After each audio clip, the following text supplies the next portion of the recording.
Hey guys, welcome back! Did you know there's only 4 days until Christmas? That means I'm only going to be answering questions for today, tomorrow, Monday, and Tuesday. On Wednesday, December 25th, I'm going to be releasing that short film I told you guys about. So, with that said, let's go ahead and move along and get to the first question of today. This one came in from a very close friend of mine and a fellow Disney lover, Katie Depler. She sent this in 3 different ways just to make sure it got to me. But the way that I'm going to show you guys is through Twitter. Here's what Katie had to say. What are your top 5 characters you've gotten to play and top 5 shows you've been part of? Ooh.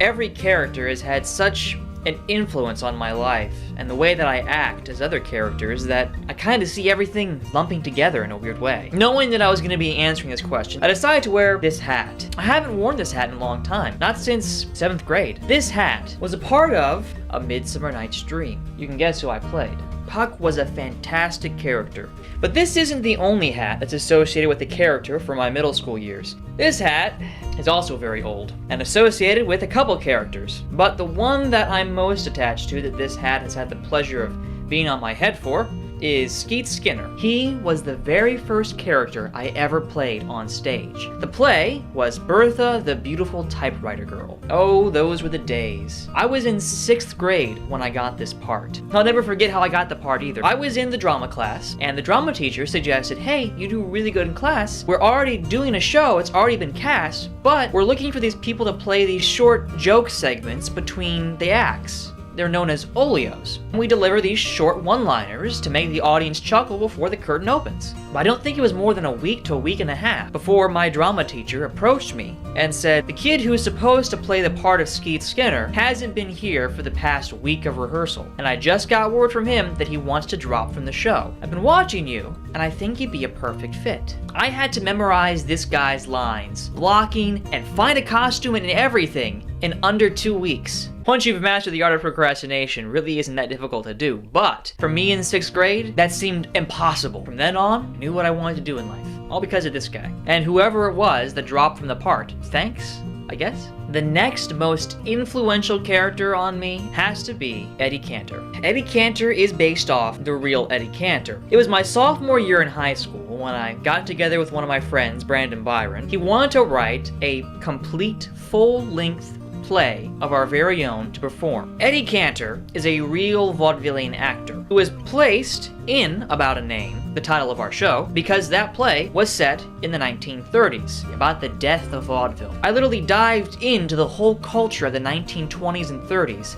and learned everything that I could about Eddie Cantor. His accent, his timing, his mannerisms, the way that he sang. That character stuck with me so intensely that his mannerisms and every little thing about the way he spoke was stuck. I swear, if I try hard enough, I can really slip into Eddie Cantor and I may never come back. I'm gonna say for my 4th favorite character, it's gonna be Grotto Good. Now, if you're not familiar with Grotto Good, or the play Still Life with Iris, Grotto Good is a bit obsessive with having the one best thing of everything. The one best lamp, the one best curtain, the one best rug. Grotto's costume was so much fun because everything was so half and half with him. I literally had white makeup all across my face and one half of a mustache on this side and the other half of a goatee on this side.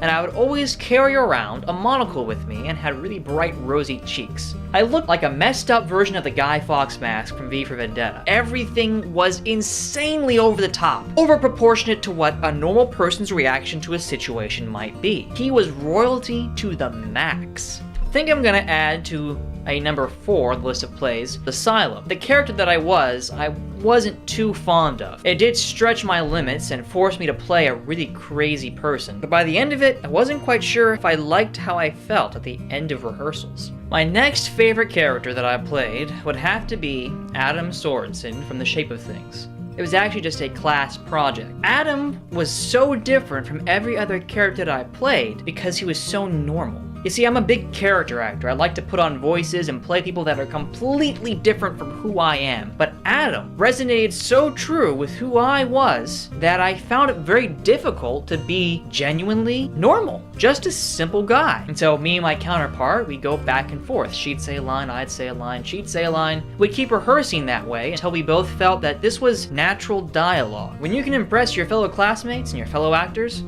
that says a lot. That scene was also where I had my first kiss on stage. And second, shh.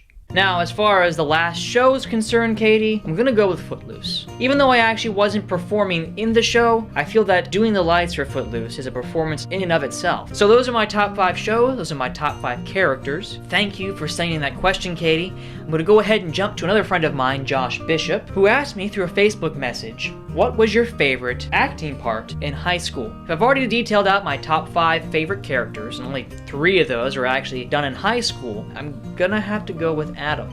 And the only reason why I say that, Josh, is because during that year in Gulf Breeze High School, I really did mature as an actor. Adam was the culmination of everything I'd learned that entire year, mixed in with everything I learned from Indianland. He was the epitome of the roles that I'd played. So I'm really sorry to say that, Josh, that's a character that you haven't seen me act in. However, I haven't forgotten about that Raven costume of yours, and I think it's awesome that you still have it. One day, guys, I think I might post that video on this channel. It's definitely worth watching. Last question's gonna come in from Angelica Vissens. I knew Angelica back in middle school, but I got to meet her recently at the state competition. Now, the state competition for acting is huge, and never did I think that I was gonna meet any kind of blast from the past. But it makes sense. The state competition houses over 10,000 kids, and anybody who's an actor that can make it will be at the state competition in Florida. Duh! So I haven't forgotten your question, Angelica. You asked me on Twitter, which do you prefer, plays or musicals? Ooh, isn't that the question on the mind of every drama club student who walks through those doors? And I'm glad to say that I've had the honor and privilege of doing both. I absolutely love rehearsing and performing straight plays. However, I prefer to watch musicals. I think they're more entertaining, they're more emotional, they're more spectacular and dazzling, and it makes sense because musicals are what draw in a majority of the crowds and the money when it comes to Broadway. Why do you think Disney movies are so successful? They're nothing but musicals. People love musicals, and so do I. I just don't like rehearsing them. I hope that answered your question, Angelica, and I hope that answered all of your questions, guys. Thanks for joining me today on this video. We've got 3 more days left. If you still have time to submit those questions, they'll all be lumped in those last 2 days. Don't forget to rate, comment, and subscribe. Life is a play, and the play, it's the thing. See you guys tomorrow. Ho, ho, ho, Stafeezy. I already stalk you.